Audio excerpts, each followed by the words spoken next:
More than 4 million Americans ages 40 and older are visually impaired. 3 million of those people have what's called low vision, including our next guest who joins us now. Ed Lyons has achromatopsia, and he's here today with Dr. Chris Palmer from Low Vision Restoration to tell us how those who have low vision may be able to make the most of their remaining sight. Thank you both for coming in. Thank you. Thanks for having us. I want to hear more about your condition, but first, Dr. Palmer, tell us a little bit about low vision for people who might not have heard of it. Yeah, a very common question. So low vision in this case is vision that's not good enough to do what that person wants to do in their life.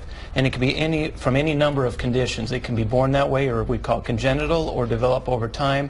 The most common things we deal with are people that have macular degeneration, Stargardt's disease, glaucoma, cataracts, albinism, diabetics, and then like my friend here, Ed, he has achromatopsia. But there's any number, whatever the condition is, that lowers their level of vision to the point that they can't do what they need to do in their everyday life.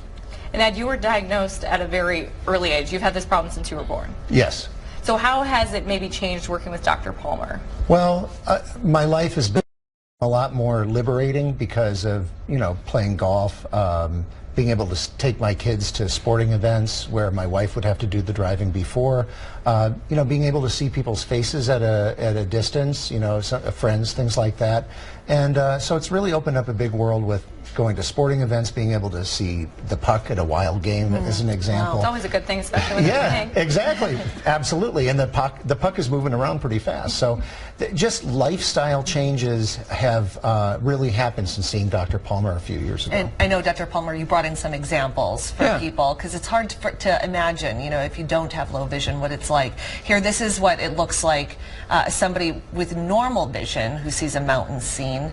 And then this is what people with low vision might experience. Yeah, so a person certainly can have blurry vision, like a person that's nearsighted, farsighted, or have astigmatism, but we can use normal glasses or contacts or surgery maybe to correct for that. In this case, a person may have a dark spot or a blind spot in their vision. They might have tunnel vision, where the world, they only see in the middle.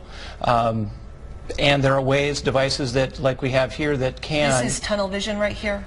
Where you just see it. So that you see in the middle but not the side, so your peripheral vision is gone. And when I think of this, I think of maybe a parent who's watching who maybe has a young son or a daughter, and what warning signs do they need to look for? Well, first I would recommend that people get their eyes examined. I would certainly say by age 3, before even school screenings, but it could be that they avoid normal activities, drawing. They don't like to read. They may, they might not recognize your face, or they don't respond to you when you come, like mom or dad comes into the room. Maybe you go, well, that should be normal. Yeah. Okay, good. Get that stuff checked out. Well, thank you both so much for coming in, and Ed for sharing your story. Thank you. And Dr. Palmer as well. It's really interesting to learn about low vision and look for it too within ourselves and our loved ones. So thank you so much for coming in. Thank you to both of you.